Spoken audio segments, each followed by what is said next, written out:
Sizoqala ngezwi Dear lomkhuleko. God, we take this time uNkulunkulu sithatha leli thuba to focus on a common cause. sibuke umsebenzi osifanele sonke,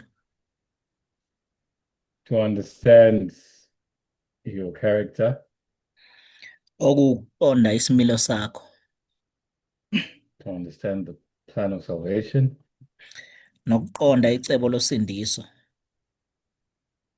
to understand the kingdom that is being set up. nokuqonda umbuso wakho. Amen. Amen.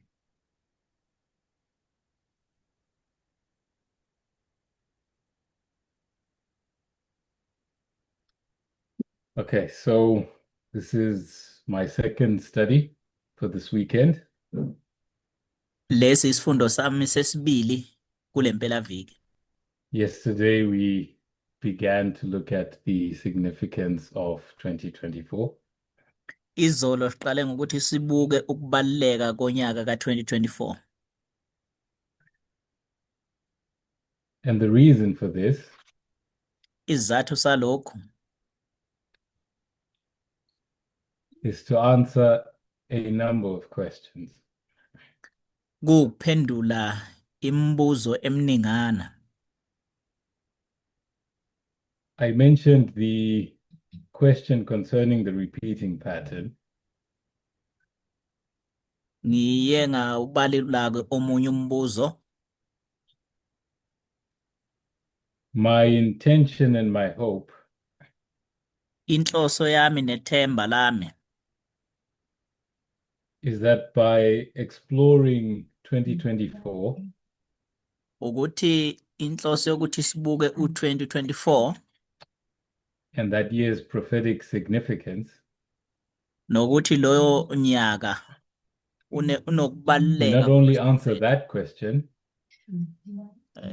so kuphendula lo mbuzo but a number of other questions as well. neminye imibuzo eminingi ke, Because as I understand it, ngoba ngendlela engiqonda ngayo the repeating pattern is only a small part indlela lezi eziyiphindaphindayo, repeating patterns, ingxenye nje encane of what has been done away with. ukuthi yini esesusiwe engasasebenzi kulesikhathi, Of what's no longer helpful to us, ukuthi yini okungasasizi in trying to understand the plan of salvation. ekuzameni ukuqonda icebo losindiso.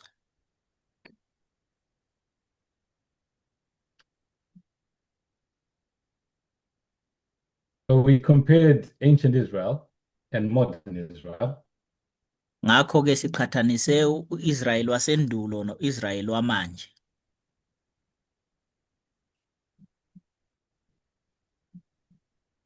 We discussed how ancient Israel had a limited understanding of God's law. Siye sakhuluma ngokuthi-ke u-Israyeli wasendulo ubungaqondi ngokuphelele umthetho kaNkulunkulu.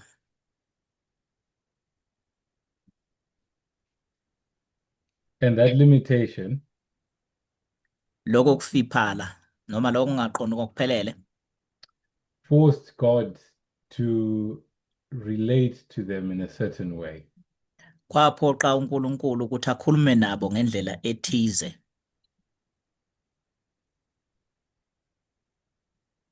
We call that the Old Covenant. Lokho sikubiza ngokuthi isivumelwano esidala. And the purpose of the Old Covenant Inhloso yesivumelwano esidala was to take care of ancient Israel ukuthatha-ke u-Israyeli wasendulo help them to grow up asizakale ngokuthi akhule until they became mature enough kuze kube ukuthi bakhulile ngokwanele to have a more complete understanding of God's law.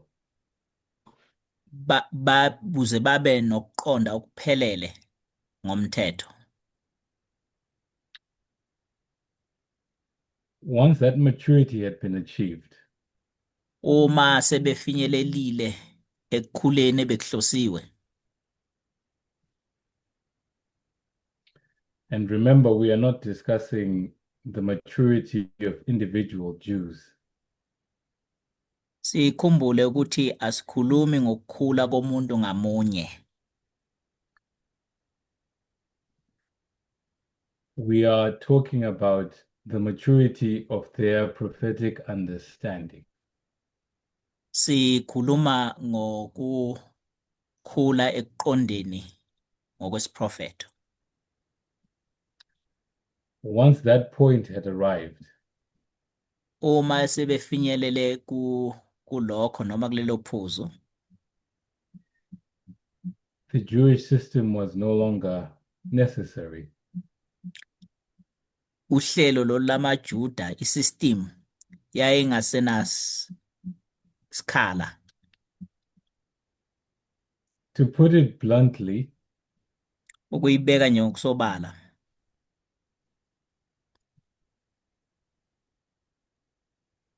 the Jewish system was an alternative version of reality.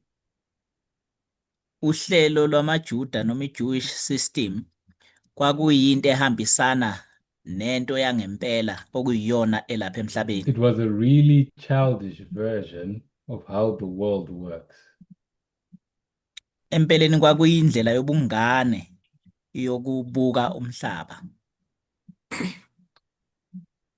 And in some ways, it was fake. Kodwa ngandlela thile yayifanelekile. It was not real. Yayingesiyo No neqiniso. king was coming to sit on David's throne.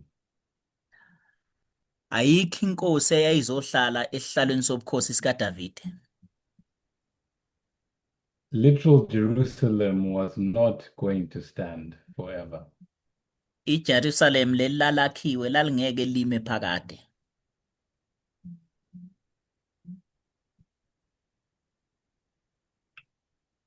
But God used that language Kodwa uNkulunkulu wasebenzisa lolo limi because that's what they understood at that time. ngoba ilona ababeliqonda ngaleso sikhathi. When the fullness of time had arrived, Makufika ke ukugcwaliseka kwesikhathi, the end of the 490 years, isiphelo sale 490 years, eminyaka u490, then that entire Jewish system was to be set aside. lonke ke lolu hlelo noma isystem yamaJuda kwakumele ibekele eceleni.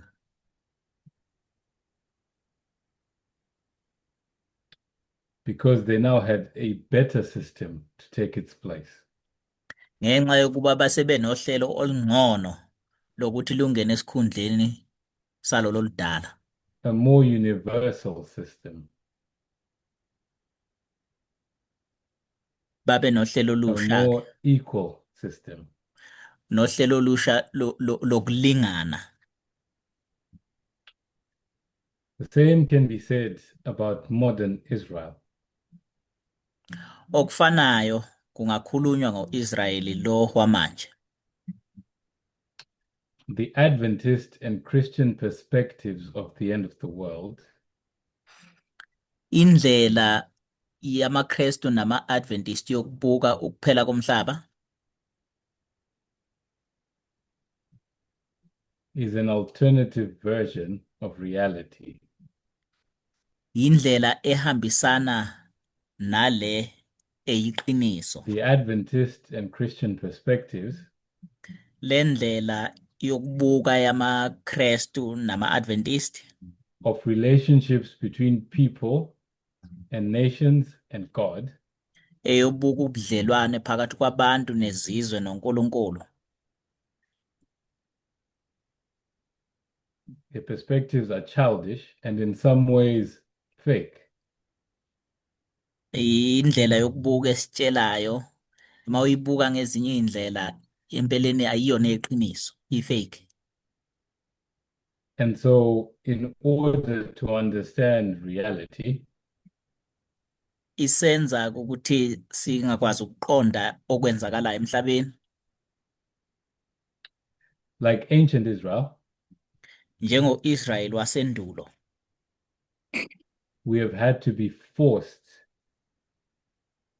siye saphoqeleka to come out of our Christian bubble ukuthi siphume kulomqondo wobuKrestu, and see the world as it is,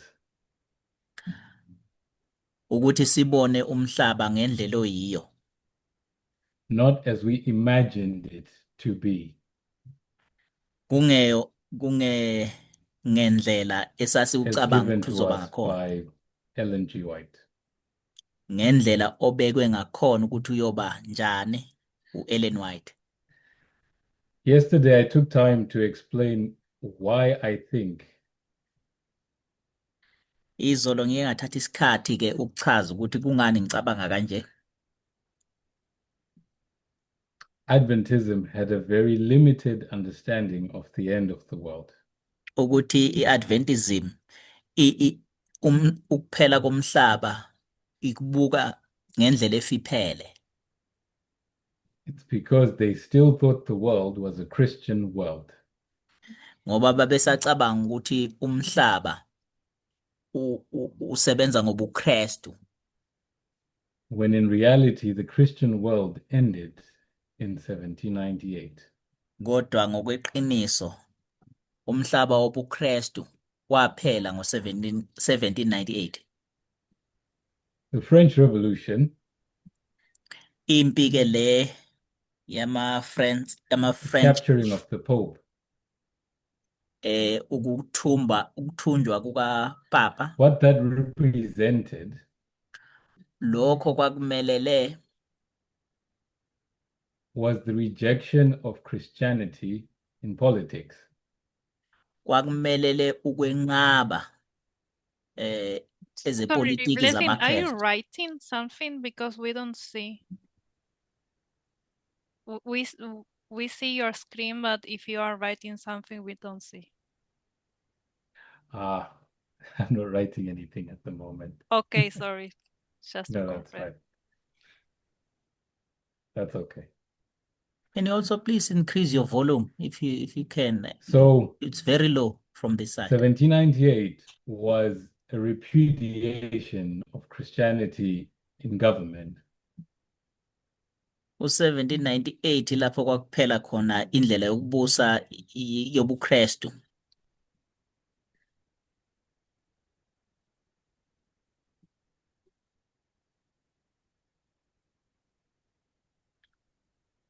People were tired of Christian thinking Abantu base bekhathele indlela yokucabanga ngobuKrestu, shaping their world and how they should behave.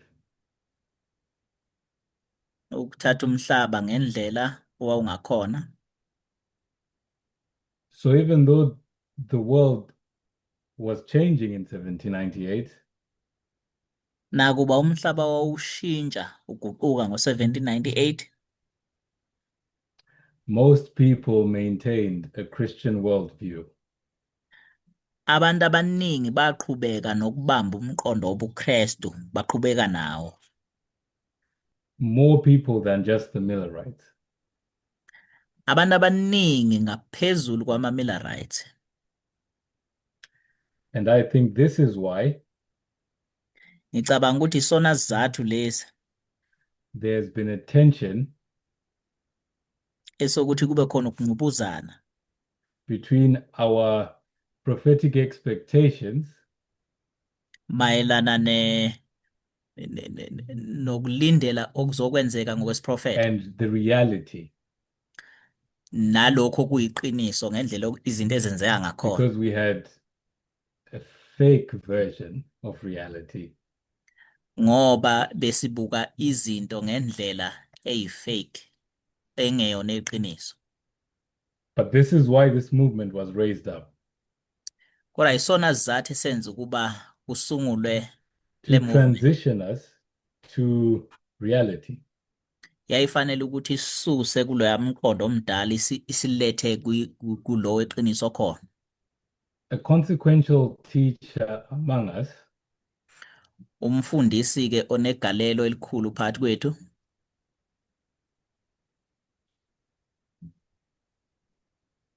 was Tess Lambert.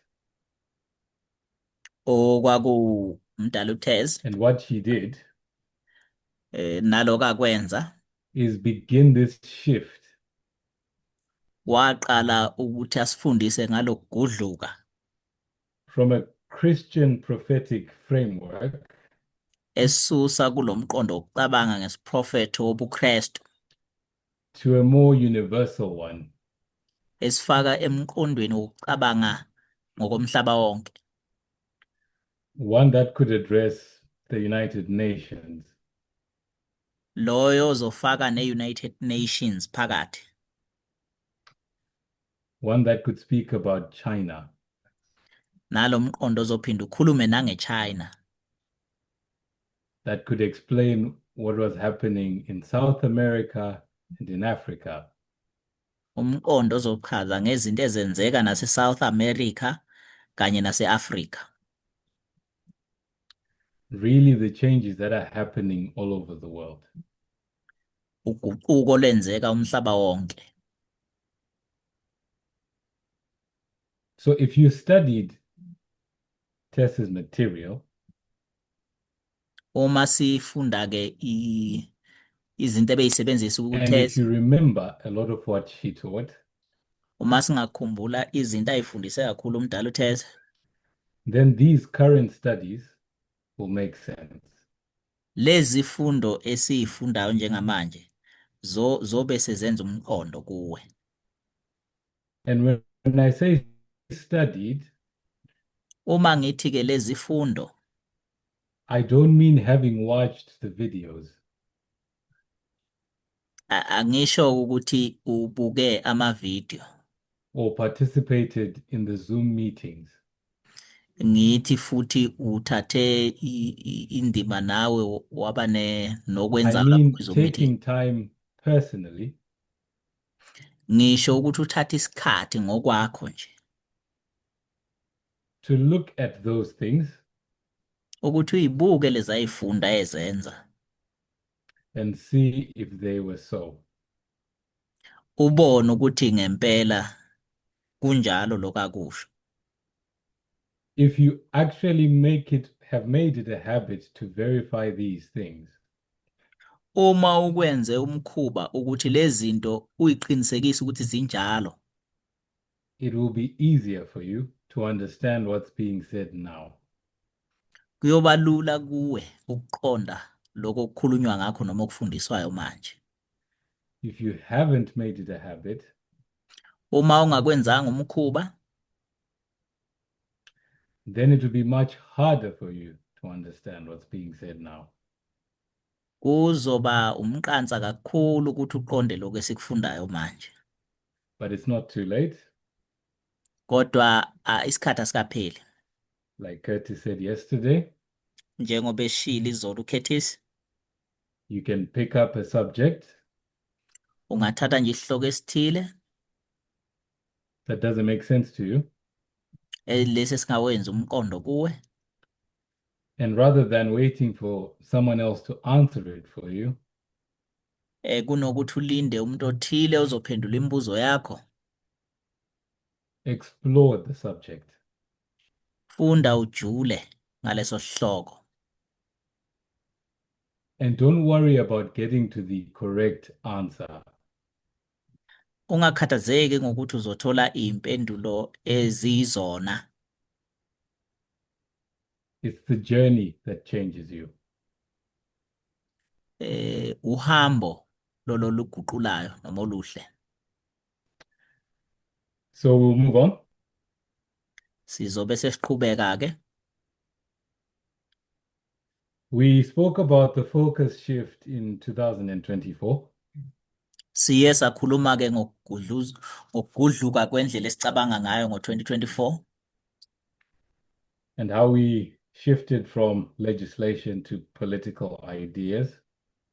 nokuthi sigudluke kanjani sisuka ekushayweni komthetho siya kwimicabango noma imfundiso zepolitiki, particularly political ideas about how the world should operate. ngemqondo yepolitiki ukuthi umhlaba empeleni usebenza kanjani. Tried to summarize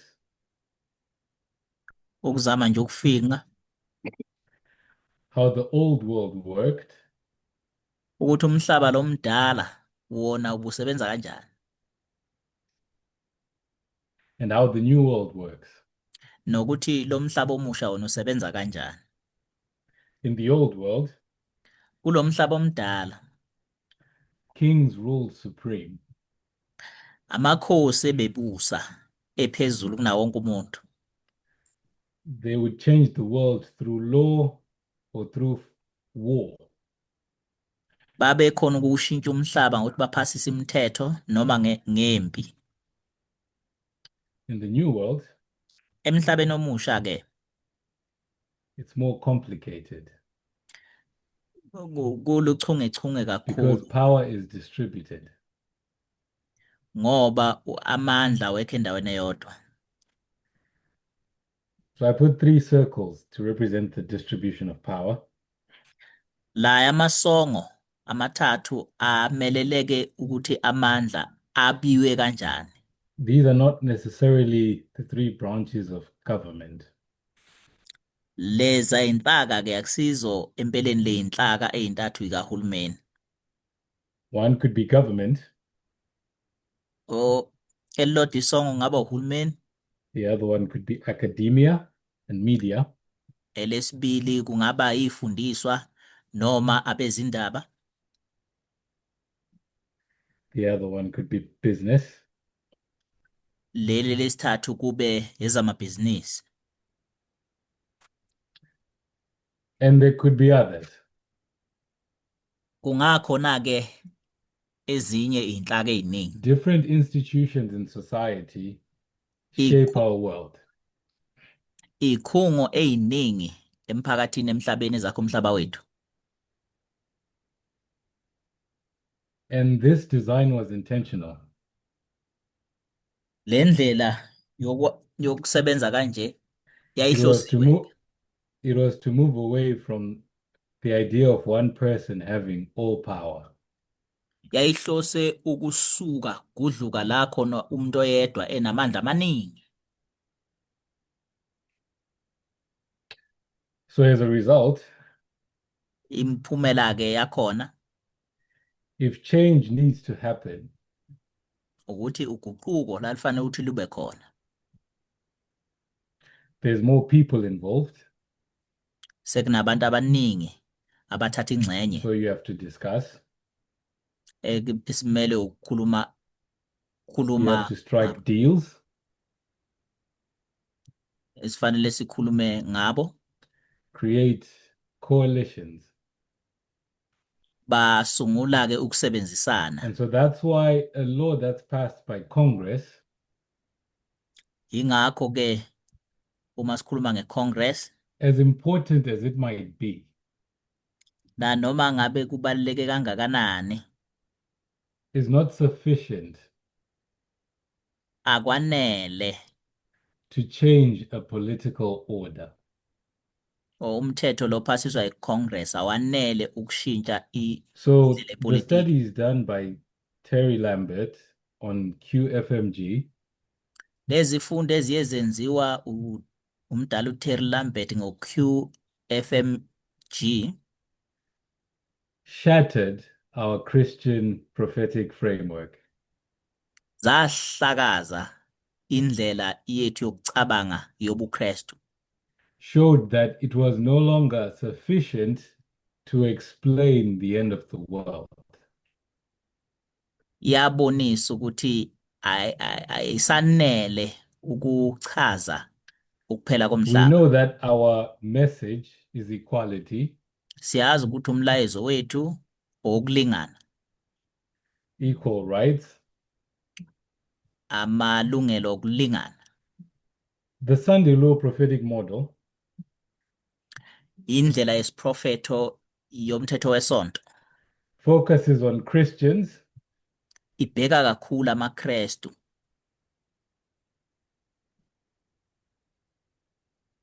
Other people are only treated as individuals, Laba abanye abantu baphathwa nje njengoyimele yedwa and there's no lapha. full clarity about what will happen to them. Akukho okucacile ukuthi kuyokwenzakalani ngabo kubo.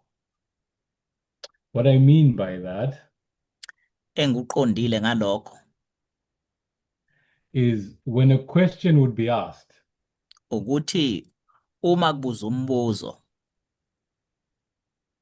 what is going to happen to a Buddhist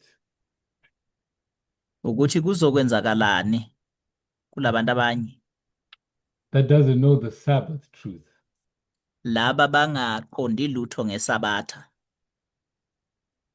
The only answer that could be given Okuyiyona yona mpendulo esingabanika yona is they'll be judged according to the light they have. ukuthi kuyobhekana nabo bayokwahlulela ngokukhanya abanakho. And also, what was meant by that statement Omunye oye wakusho ke lokhu is that God will do the judging. ukuthi uNkulunkulu oyobahlulela. While there was some truth to that, Nakuba ke kwakukhona iqiniso elithile ngalokho that people's experience would be considered, ukuthi amava abantu noma isipiliyoni sabo siyothathelwa ekhanda in how their individual situations will be handled, ukuthi impilo abebeyiphila ngamunye kuyobhekana nayo kanjani. it was a very limited understanding.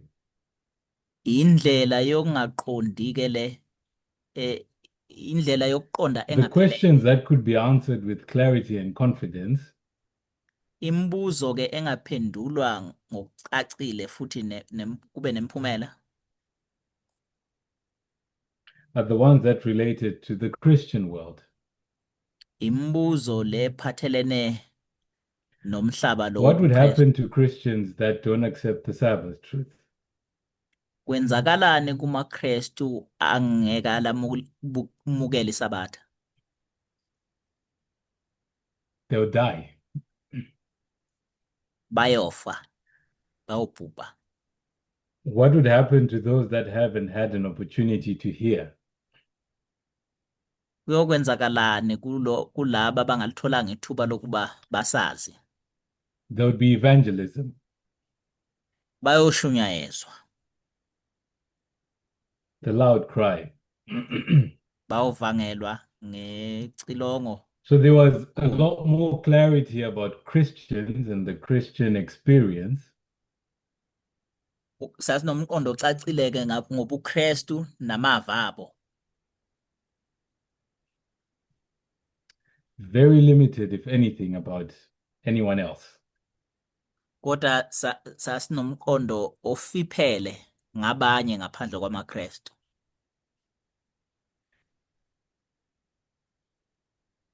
And when it came to institutions like governments, Uma sekufikwa ke kuyikhungo ezifana nohulumeni, China didn't have a role in end-time prophecy. iChina ibingenayo indima eyidlalayo ngokwesiprofetho. So we wouldn't talk about it. Bekungakhulunywa-ke ngayo esikhathini sokuphela. Whatever China would do didn't matter.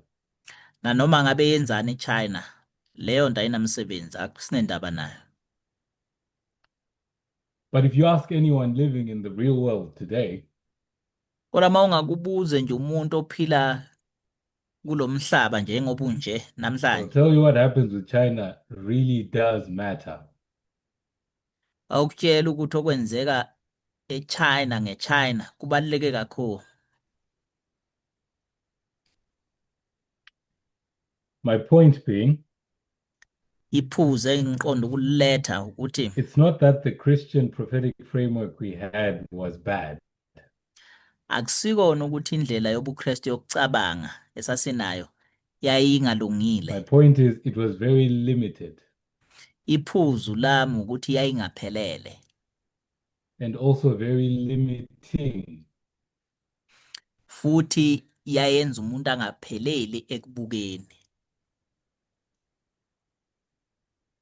There's many things we would not be able to see or understand. Ziningi izinto ongakhoni ngaleya ndlela ukuyibona nokuyiqonda. And so a better one needed to be created. Indlela engcono ke kwakumele isungulwe. So we made a step forward with the shift from Sunday to gender.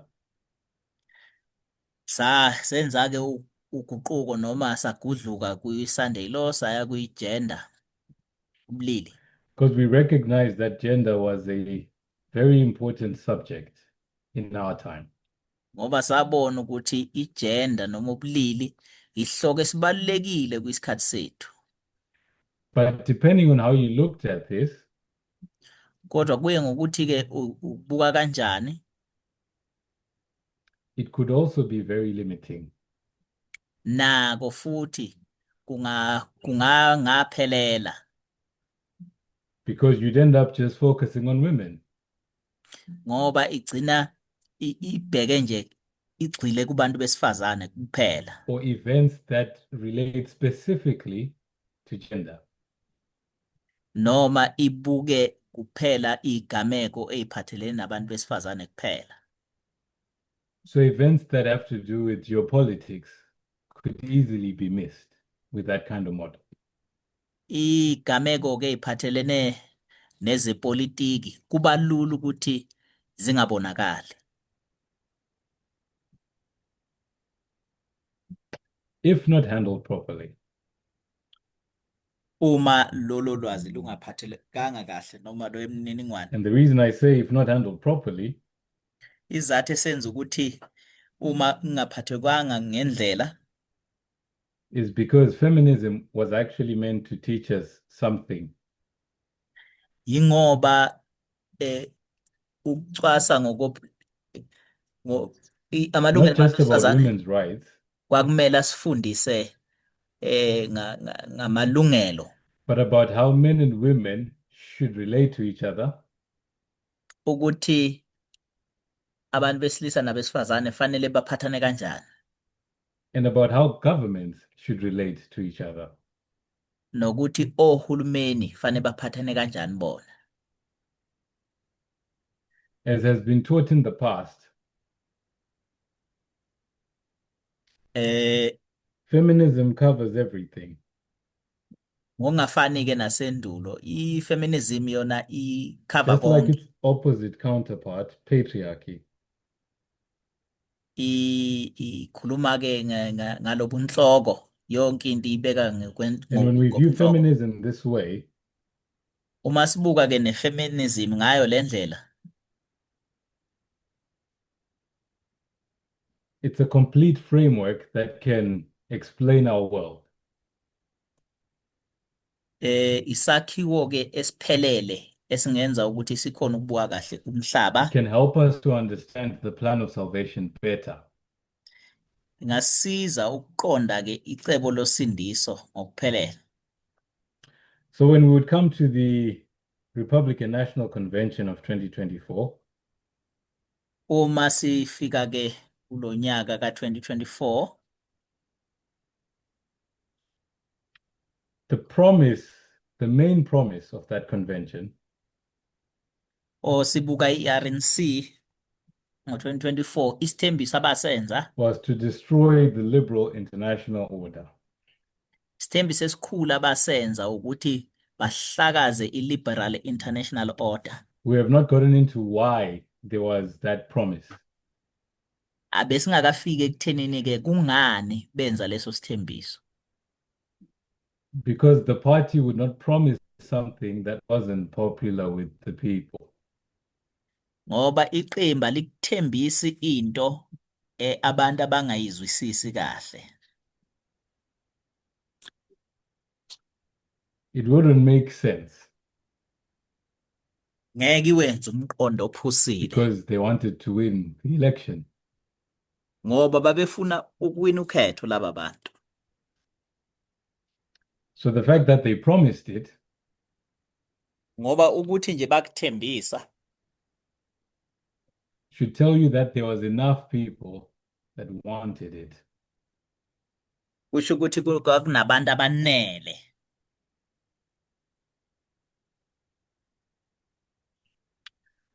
So I'm suggesting Engikushoyo-ke ilokhu that the rejection of feminism that we were supposed to see at the Sunday law ukuthi indlela kumele sibuke ngayo zobe iSunday law was not just the rejection of abortion rights, kwangasiko nje ukuthi or siphikisane gender affirming care. siphikisane nje namalungelo e-abortion noma ukukhishwa kwezisu noma sibuke But Obamacare, rather it was the rejection of the liberal international order. kodwa into eyenzeka kwaba ukwenqaba The order that says, let's live together in peace i-liberal international order ethi asiphilisane ndawonye ngokuthula noxolo, let's live together as equals. asiphile ndawonye njengabalinganayo. So that event Lesa sigameko was meant to show us a number of things. sasifanele ukusibonisa izinto ezimbalwa. So first we're supposed to see that this is an issue that covered everyone. Okokuqala kwakumele sibone ukuthi lolu daba udaba olukhuluma ngawo wonke umuntu. So this was July 2024. Loya-ke uJuly 2024 The RNC i-RNC leya, and the promise is we will destroy the liberal international order isithembiso kwawukuthi bazohlakaza i-liberal international order. and I'm saying it affects everyone. Ngithi-ke lokhu uthinta wonke umuntu. And only a universal prophetic framework can identify this. Indlela yokubuka-ke ngokomhlaba wonke engakhona ukubona lokhu.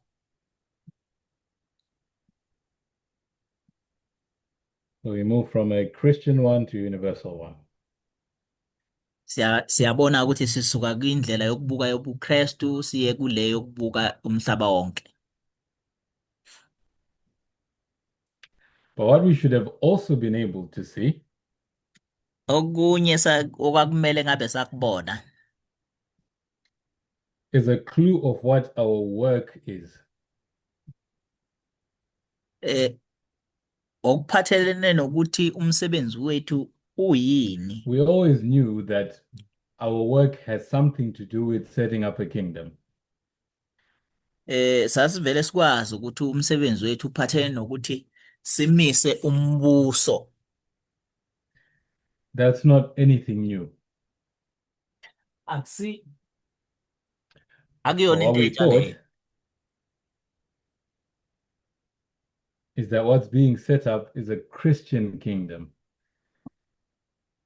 kwakuwukuthi thina sasicabanga ukuthi umbuso lo uzomiswa But that ngokobuKrestu, can't be correct kodwa lokho ngeke kube iqiniso because what's being destroyed ngoba lokhu okuhlakazwayo is not a Christian order akulona uhlelo lobuKrestu that only deals with the Christian world. olubhekane kuphela nomhlaba noma It's nengxenye an order yobuKrestu. that affects everyone. Uhlelo noma i-order echaphazela wonke umuntu The global world. umhlaba wonke. So what replaces the liberal international order set up by the USA? Yini ke zongena esikhundleni se-Liberal International Order esungulwa yi-America? If the order that's destroyed is for everyone, Uma le order noma uhlelo lolo oluhlakazwayo kungolomuntu wonke, then what replaces it must be for everyone. kusho ukuthi lokho kuzongena esikhundleni saleya order Must esusiwe impact everyone, fanele kuchaphazele wonke umuntu account for everyone. nakho kufanele kuthinte wonke umuntu. And I want to suggest Ngifisa ukuthi ngithi ke that it wasn't the responsibility of Donald Trump and his movement angithi ke kwangasiyo umsebenzi kaDonald Trump nalaba aphethe nabo to replace the liberal international order. ukuthi afake okunye esikhundleni se-Liberal International Order. It was their prophetic responsibility to destroy the existing one. Kwakumsebenzi wabo ukuthi bahlakaze lolu hlelo lolu i-Liberal International Order. If you go back to ancient Israel, Masikabuyele emuva ku-Israel wasendulo, this is a progressive work. umsebenzi oqhubekayo lo. When you get to 34 AD, Uma ufika lapha ku-34 AD,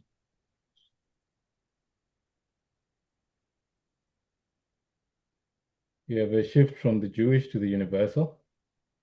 ukhona ukugudluka usuka kwindlela yamaJuda uya kwindlela yomhlaba wonke. And they continue to go through history. Baqhubeka ke emlandweni, History continues. umlando ubulokhu uqhubeka.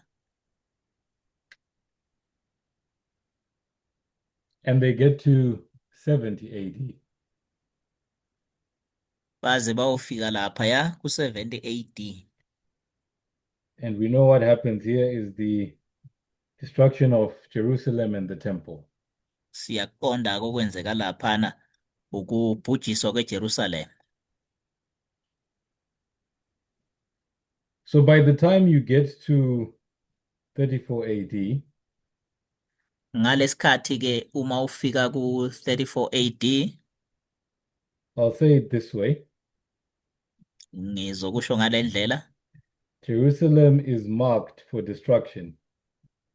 iJerusalema isihlonzelwe ukubhujiswa. So if you're observant enough, Uma umuntu obukisisayo ngokwanele,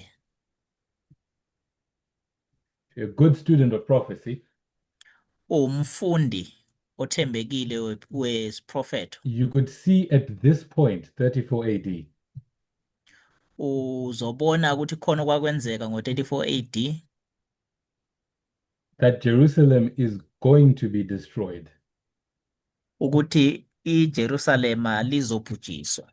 even though the destruction happened 70 AD. Nakuba ke ukubhujiswa lokhu kweJerusalem kwaze kwenzeka ngo-70 AD. And the Romans fulfill that responsibility. AmaRoma akagcwalisa leso siprofetho. Similarly, Ngokufanayo ke, if you're observant enough, uma umuntu obukisisayo ngokwanele, you could have seen in 2024 wawuyobona ngo-2024 that the rules-based international order was going to be officially set aside. ukuthi uhlelo lolu lomhlaba i-Liberal International Order izobekelwa eceleni.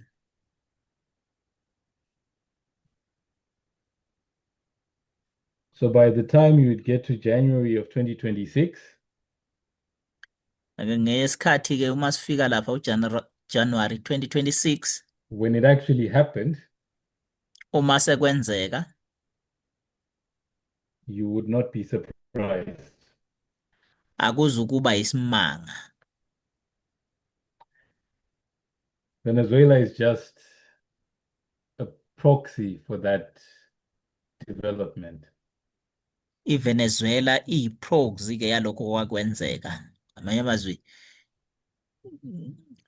into eyenzeke I'm not eVenezuela going to take the time to explain all of that today. angizukuthatha-ke isikhathi ngichaze konke lokho namhlanje.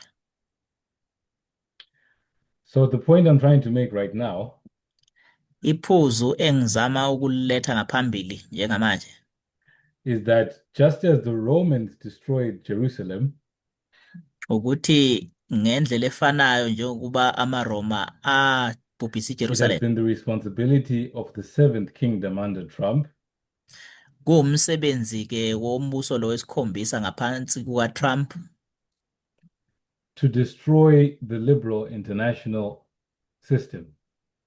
ukubhubhisa uhlelo lwe-Liberal International Order. This work continues to happen. Lo msebenzi usaqhubeka ukwenzeka. Recently, the Trump administration identified their intention to dismantle the International Criminal Court. Nje emalangeni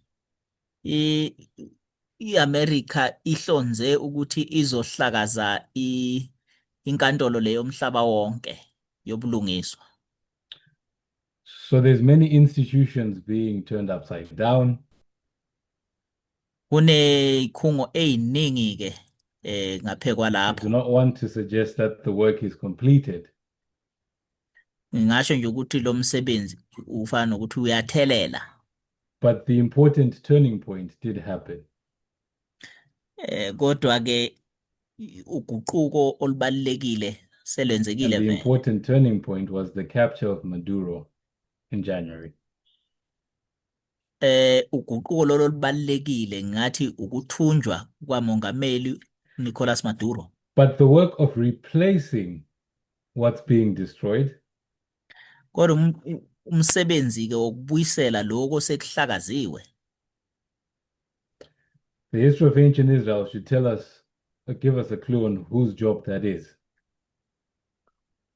Umlando ka-Israyeli wasendulo kumele usicacisele ukuthi umsebenzi kabani loyo.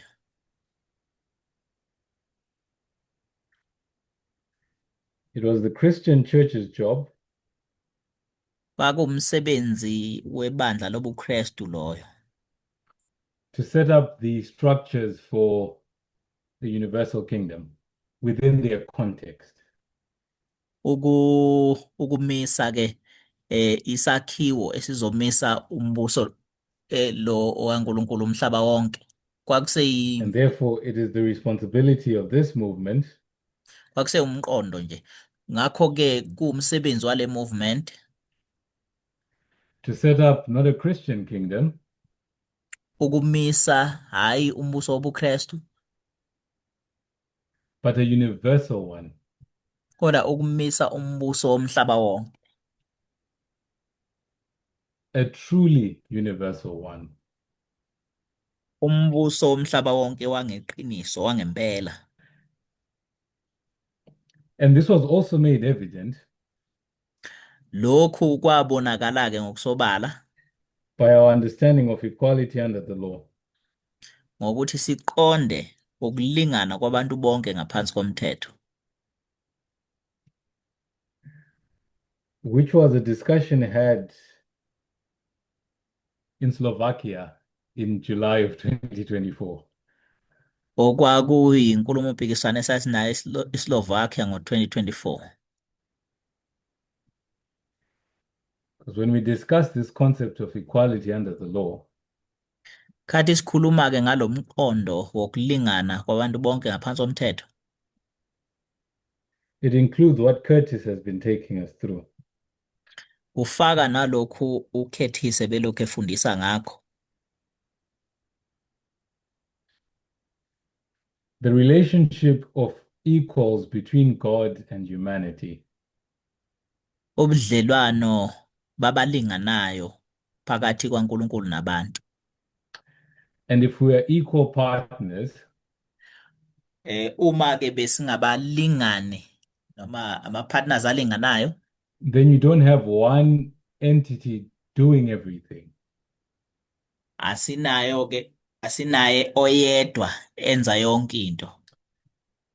In our Christian model, in our Christian understanding, Indlela le yobuKristu yokuqonda-ke, God was the boss. uNkulunkulu uyena God is umaqhuzu, going to do all the judging. uyena wayebhosa ezokwenza konke ukwahlulela. God will determine who goes to heaven and who doesn't. uNkulunkulu bekunguye ozosho ukuthi ubani oya ezulwini, ubani ongangeni ezulwini. And God will set up the kingdom. uNkulunkulu kuyoba nguye oyomisa umbuso. All we need to do Sasifanele nje thina ukuba sikwenze is just obey. ukuthi silalele nje. Obey what God says. Silalele uNkulunkulu akushoyo, Don't question. ungabuza imibuzo, Don't think about it. ungabe ucabanga ngayo lento. Just obey. Lalela nje bese uyenza. I want to say strongly, Ngifisa ukusho lokhu ngamandla. this is not what feminism came to teach us. Lokhu akusikona ifeminism ezele kuzosifundisa kona. We know how ugly it is Siyazi ukuthi kubi kangakanani now manje when you've got a man uma sinomuntu wesilisa who will tell a woman ozotshela owesifazane what to do ukuthi enzeni and how to behave. nokuthi ayiphathe kanjani. The woman can't think for herself, Owesifazane akakhona ukuyicabangela yena, cannot make her own decisions, akakwazi ukuyithathela izinqumo zakhe, is not an equal partner with the man. akasiye nophathina olinganayo nendoda. When we now look at this, Uma sesikubuka lokhu, we hate it. siyakuzonda. We say this is ugly, Sithi lokhu kubi, and it is. ngempela vele kubi. But most of us Kodwa abaningi bethu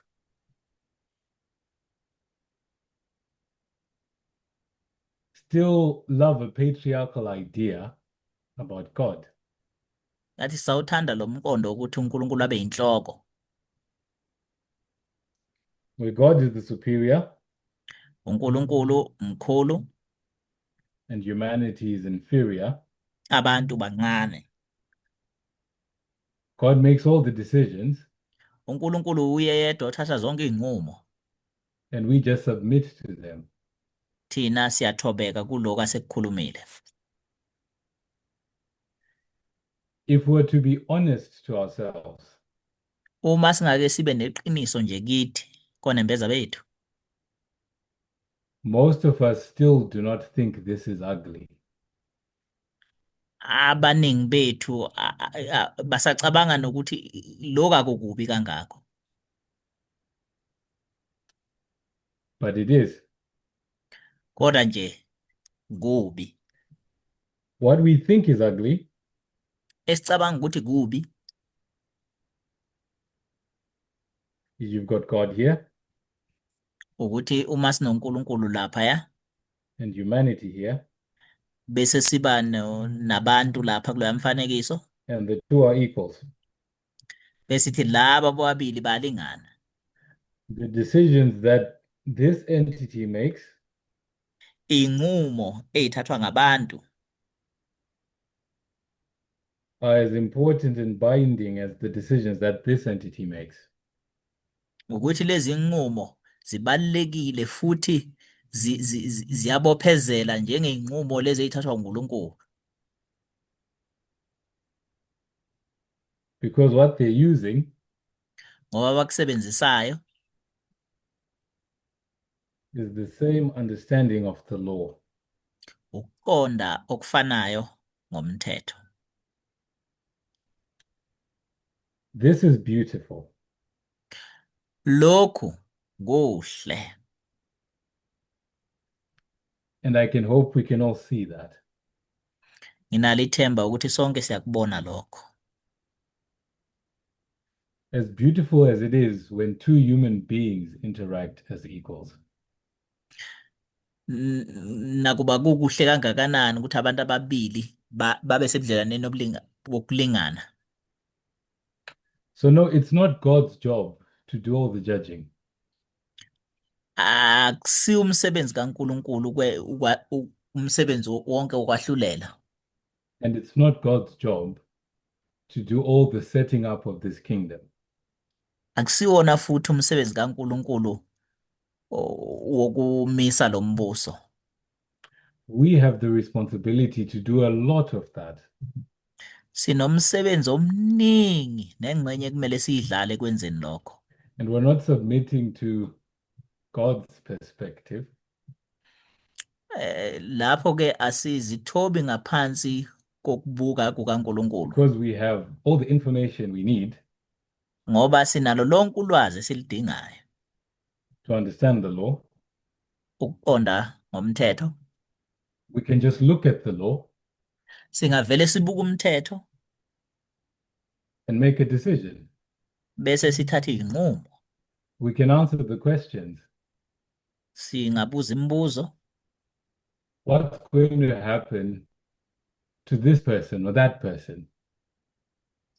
Kungenzakalani ngalokhu noma ngalokhu ya? How is a government supposed to operate? Uhulumeni ugcwalisa kanjani izidingo zethu noma usebenza kanjani? How is it not supposed to operate? Uhulumeni akumele asebenze kanjani? This is the new covenant, Lesi sivumelwano esisha. the one where the Bible says Lesi lapho iBhayibheli lithi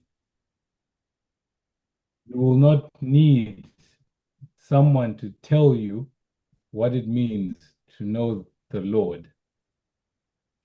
lapho lithi khona awuzukudinga umuntu ozokutshela ukuthi yini ekudingeka ukuthi uyenze The promise is all noma know ukwazi God, uNkulunkulu. Isithembiso senziwa kudala.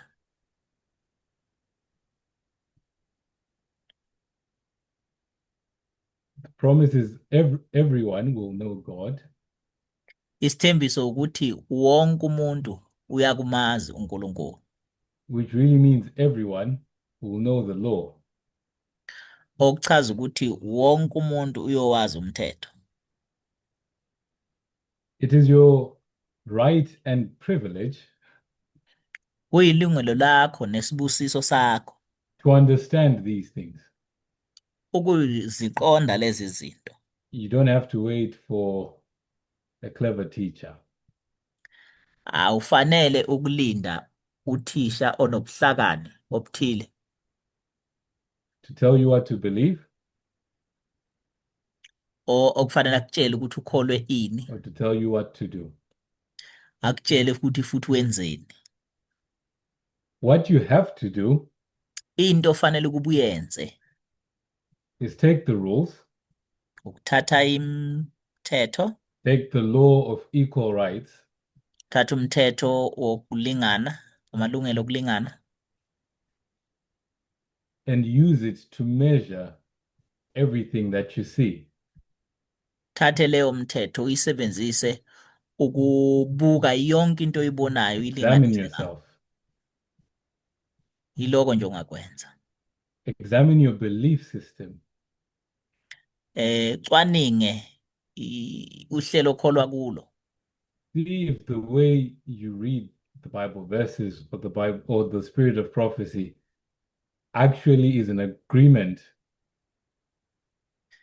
Ubuke namavesi ngendlela nomphostoli Paulo athi umoya wesiprofetho. Empeleni konke lokho isivumelwano. whether the way you read is in agreement with the law of equal rights. Ubuke ukuthi lokho okufundayo kuyahambisana nomthetho wokulingana ngamalungelo. Because if it isn't, Ngoba uma kungalingani, then you know that thing is not useful to you anymore. bese uyazi ukuthi leyo nto leyo ayisakusebenzeli, ayisakusizi ngalutho manje. Now I want to give a bit of a personal perspective on religion. Ngifisa ke ukunikeza nje indlela engicabanga ngayo mayelana nobudlelwano.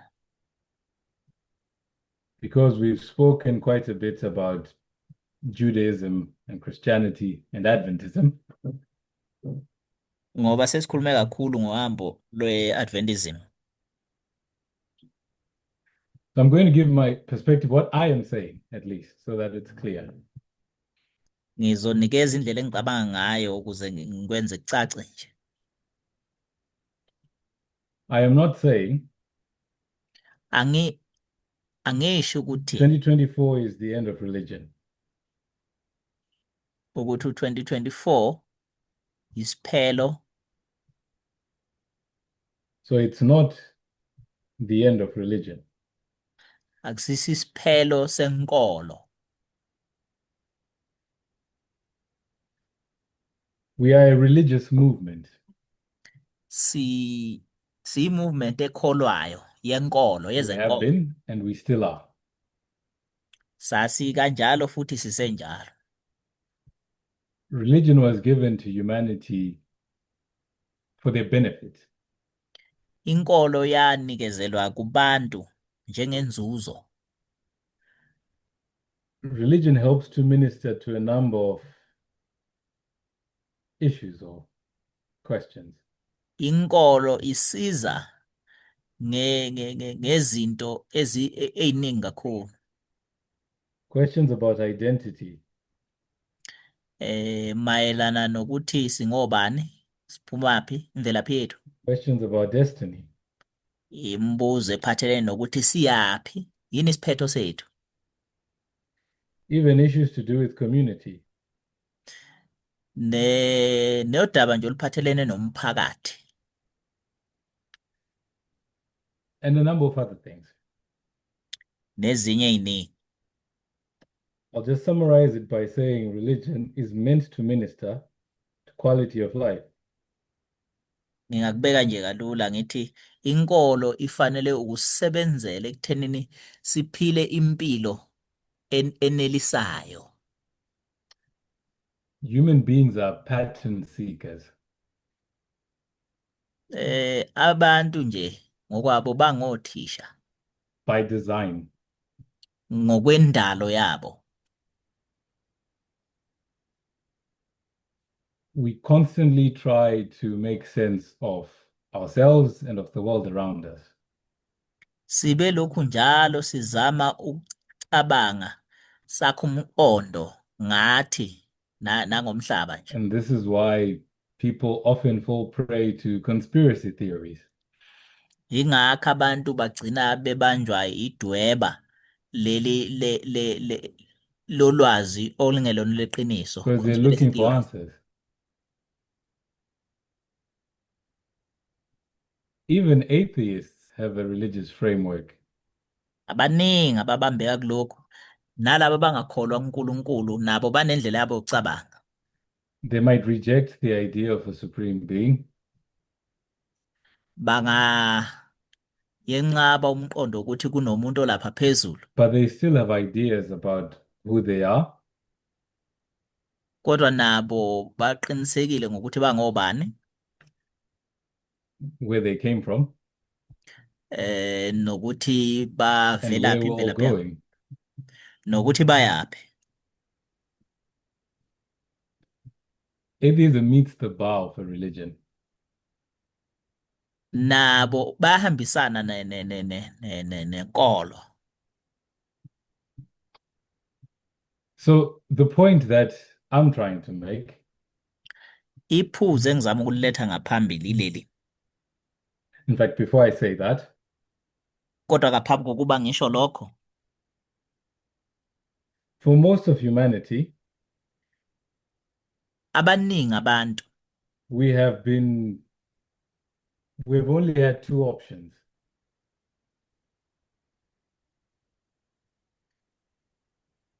Option A sibe nje nokukhetha okubili. is accept the Okokuqala supreme being ukuthi samukele ongaphezulu onamandla and their control over your life. nokuthi yena olawula ukuphila kwethu, Absolute control unamandla onke, somandla, over uyena your life. onamandla okulawula yonke into. Option B Ukukhetha kwesibili is reject the supreme being ukuthi umenqabe lo ongaphezu kwethu sonke, and just live however you want. bese uphila ngendlela nanoma yipho othanda ngayo.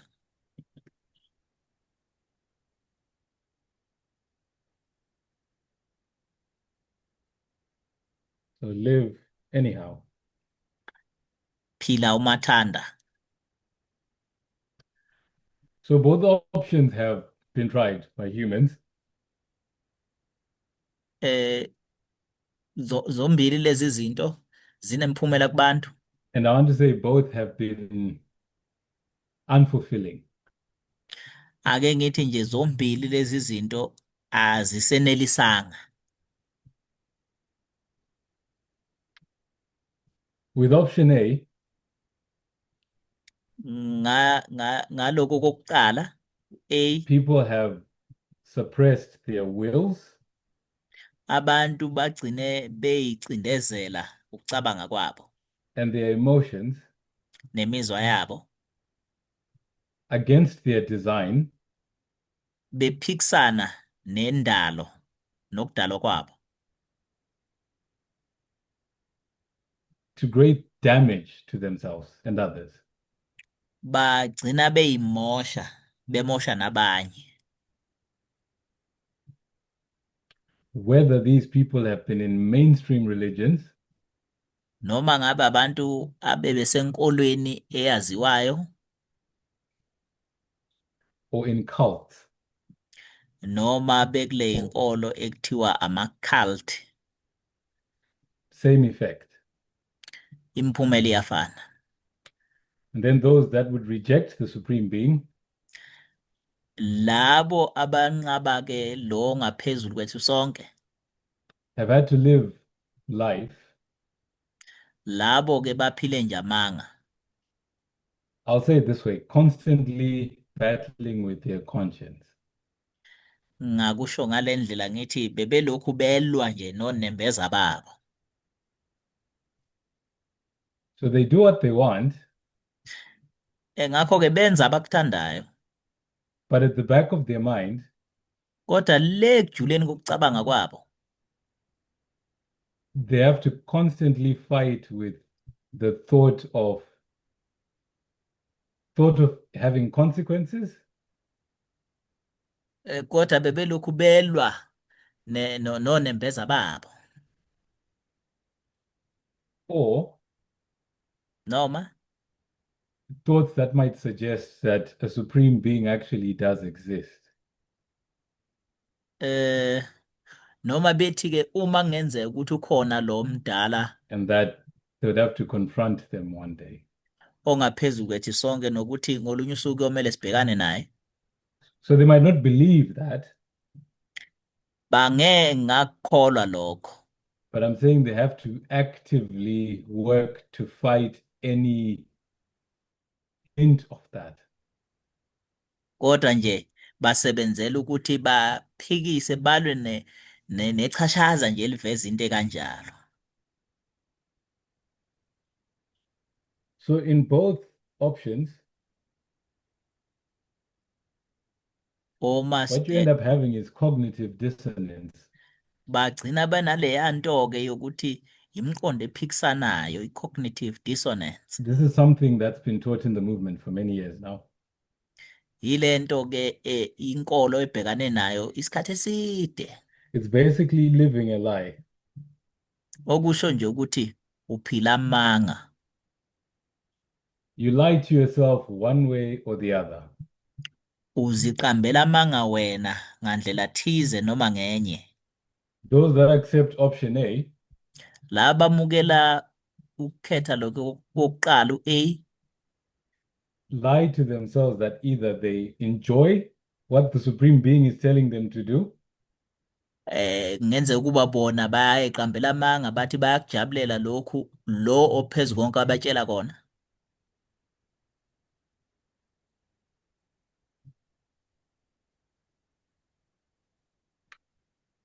or that somehow that Supreme Being has people's best interests at heart and they can't explain it well. or noma bethi lo ophezu konke ubacabangela okuhle ukuthi nje abakhona ukukuchaza kahle ukuthi kuyini.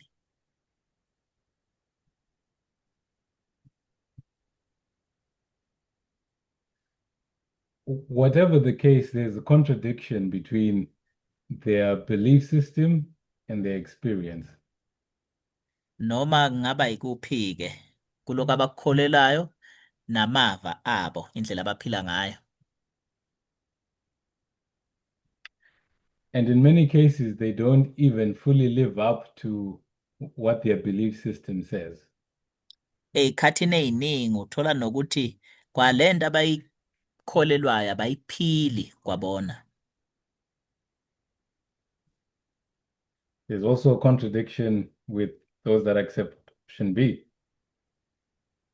Kukhona futhi nokuphikisana ukuthi-ke ikuphi esikwamukelayo kuzo zonke lezi zinto. Either things they can't explain, Kunezinto abangakhona ukuyichaza, or they just live their lives without a meaningful framework. noma olaba balapha ku-B noma baphila nje impilo ngendlela enelisayo. I personally think both cases are quite miserable to be in. Ngicabanga nje ukuthi zombili lezi ndawo kuba kuzo kuletha nje umunyu. But one thing I will mention Kodwa nje into eyodwa engayisho is that those that accept option A ukuthi laba bamukela u-A laphaya are just entirely living for their survival. ukuthi nje baphila ngokuthi sebelwela nje Do what ukuphila. the Supreme Being says, or else you will die. Balalela nje ukuthi lo phezu konke mayethi yenza mawungenzi uyabhubha. Those that are in option B Laba baku-B there are some aspects of survival, nabo banako ukuthi baphilela nje ukuthi mabephilile, but they also take a step closer to happiness. kodwa babese bethatha igxathu elisondele ekujabuleni, Because they're trying to fulfill their life. They're actually doing what they want. ngoba nabo benza nje okwabo. But I'll just say something's missing. Kodwa ngingasho ukuthi nakhona khona okungekho ncamashi. And what I think this movement has done Engicabanga ukuthi le movement ikwenzile, which I don't think any other institution on this planet has, engicabanga ukuthi asikho isikhungo la emhlabeni esike sakwenza, is introduce a third option. ukuletha-ke ukukhetha kwesithathu. A supreme being exists ophezu konke ukhona,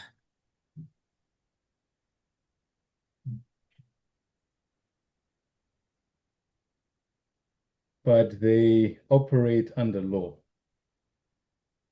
kodwa basebenza phe komthetho, Under the law of equal rights. umthetho wokulingana ngokwamalungelo. So they do not have absolute control over your life, Ngakho-ke abanako ukulawula impilo yakho ey'ndaweni zonke, but also have the responsibility kodwa banawo amandla okwenza to facilitate for you life, ukukulungiselela liberty, and the pursuit of happiness. ukuyilungiselela impilo yakho ukuthi ube nempilo nenkululeko, ukhone futhi nokuthola injabulo. And I think that's a unique model. Ngicabanga ukuthi-ke indlela ehlukile ke leyo. I also think it's a better model Ngicabanga futhi ukuthi indlela engcono because you can make decisions as a person ngoba uyokwazi ukwenza inqumo njengomuntu knowing that a framework exists wazi ukuthi kunesakhiwo othatha ngaphansi to kwaso lezi support nqumo. you in your journey of self-discovery. Khona isakhiwo esizokulekelela ohambeni lakho lokuphila nokujabula. And a framework that will help you to know how best to live life. Lesakhiwo esikusiza ukuthi wazi ukuthi impilo ungayiphila kanjani kube ngenelisayo. So you have agency, meaning you make your own decisions, Kusho ukuthi ukwazi ukuthatha iy'nqumo ngokwakho, but it also teaches you that good relationships, kodwa lesakhiwo siphinde sikufundise ngobudlelwano so obuhle, relationships based on equal rights, ngobudlelwano obuhle ukukhuluma ngokulingana ngamalungelo, are the best for happiness. ukuthi lokho kuyikhambi elihle lenjabulo Or quality of life. equality. So most people, I think, could be wrong, Abantu abaningi ke ngicabanga ukuthi but I think ukuthi most people in organized religion abantu abaningi abasenkolweni ehlelekile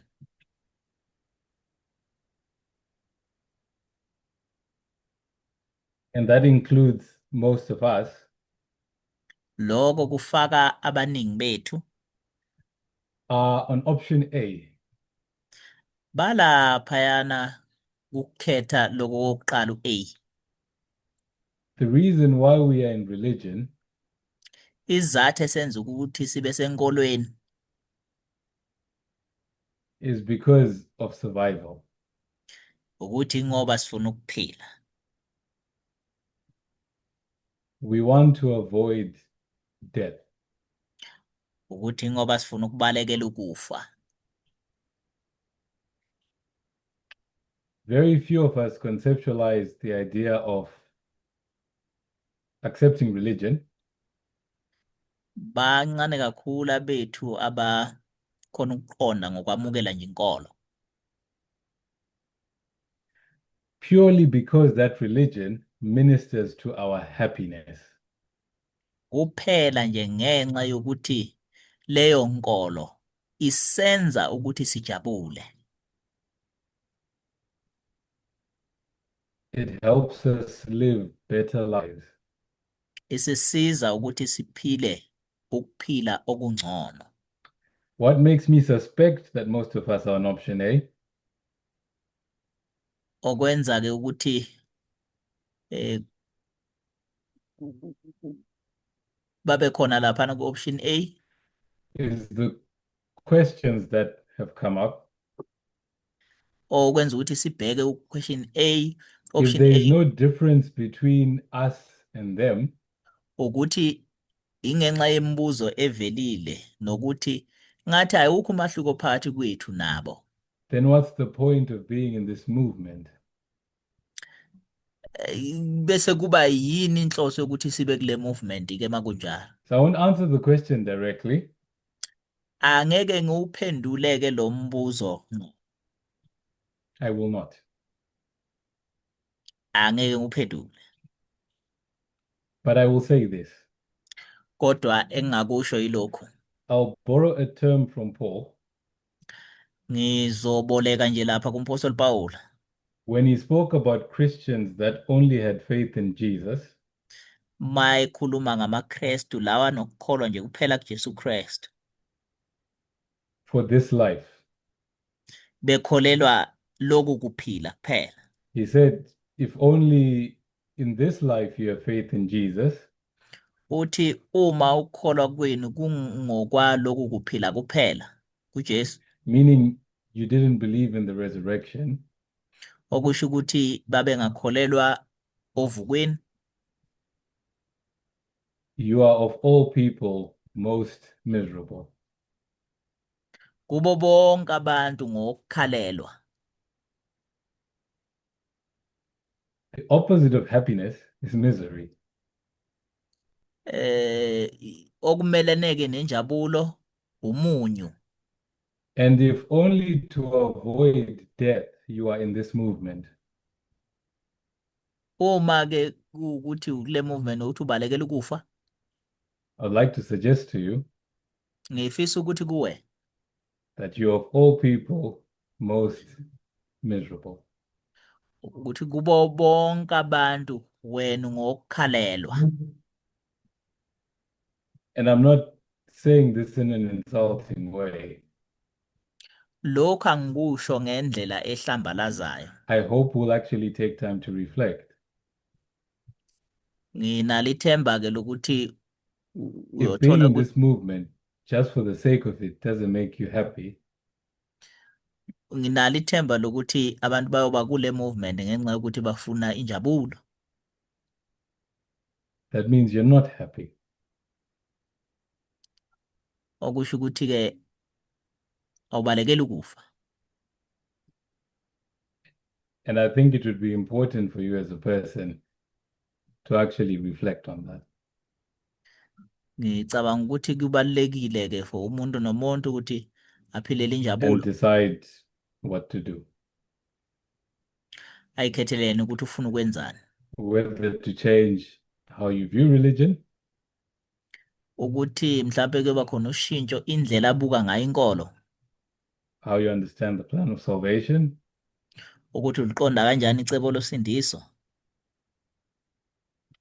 or you pursue another course. Noma ke ulandela omunye umgudu.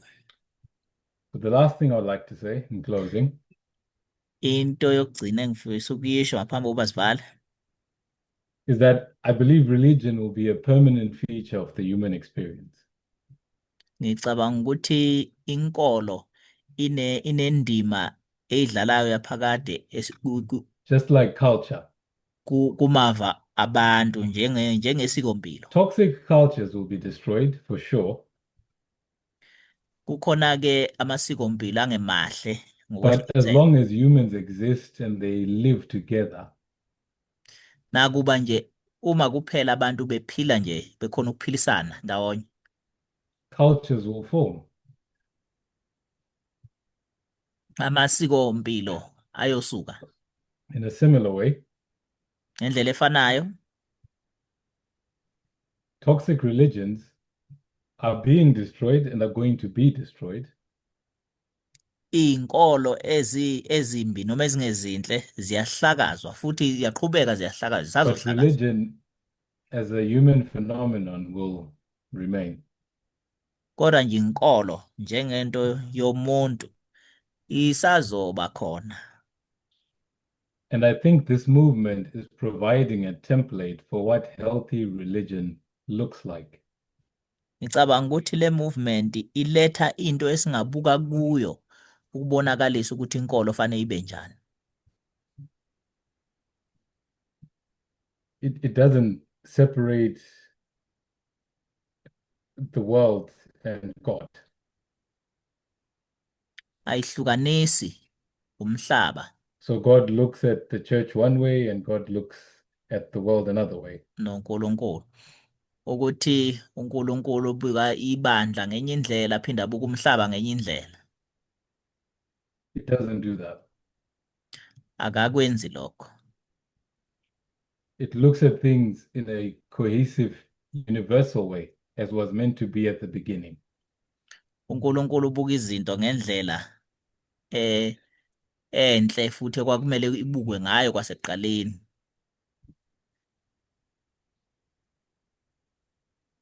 And so we always talk about politics. We even talk about participating in voting, as an example. Sikhulumile kakhulu ke ngokulingana, sikhulume nangokuthi sivote, ngisho ukuvota.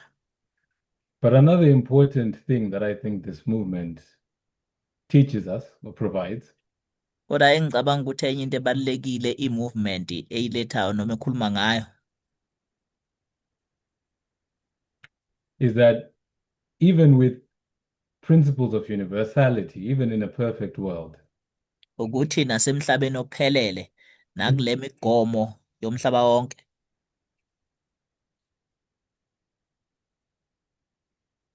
so heaven izulu is not going to be a Jewish heaven. akuzukuba izulu lamaJuda, It's not going to be an Adventist heaven. akuzukuba izulu lama-Adventist kuphela, It's not going to be a Christian heaven. kuzukuba izulu lamaKristu, We're not going to any of these. akuzukuba izulu labo bonke labaya. So we're going to a universal one. Sizoba nezulu lomhlaba wonke, But even in a universal one, kodwa naleli izulu lomhlaba wonke you will have religion. kuzoba khona inkolo, But what you will have kodwa soba nakho is not religious uniformity, akuzukuba inkolo eyodwa nje,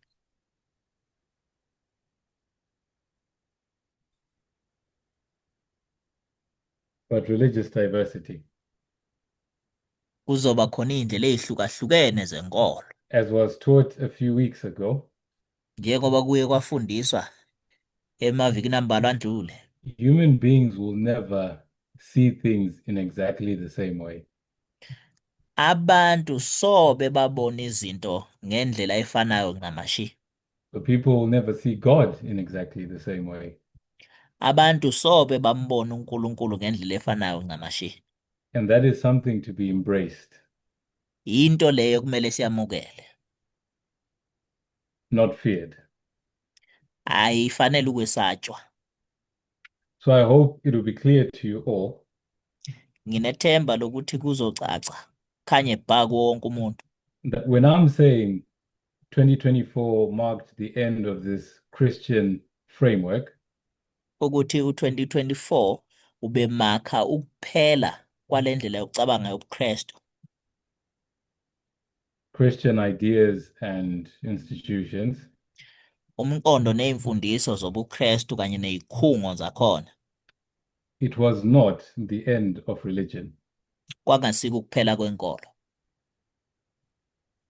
Because what this movement has done Ngoba okwenziwe ile movement has put together universal ideas ukuhlanganisa ndawonye umqondo noma and imfundiso zomhlaba universal wonke institutions nezikhungo zomhlaba wonke that provide a foundation for healthy government eyiletha ke isisekelo sohulumeni ophilayo and healthy religion.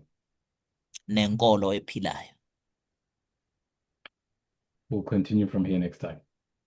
Sizoqhubeka ke sisuka la kwisikhathini Let's pray. esizayo. Siyakhuleka. Dear God, uNkulunkulu othandekayo, We're grateful that we have the opportunity to be in relationship with you. Siyabonga ithuba lokuthi sibe sebudlelwaneni nawe, To know things that many humans would wish to know. nokwazi ukuqonda izinto eziningi isintu noma abantu abaningi ababengafisa ukuthi bazazi. I pray that we see how privileged we are. Siyabonga ukuthi kube isibusiso lokhu kithi, And how much better our lives can be. nokuthi impilo zethu zingaba ngcono kangakanani Even in this present world, nakuwo lo mhlaba esiphila kuwo manje, full of pain and equality. ogcwele ubuhlungu We nokungalingani. can truly be happy. Singaba ngempela abajabulileyo. Amen. Amen.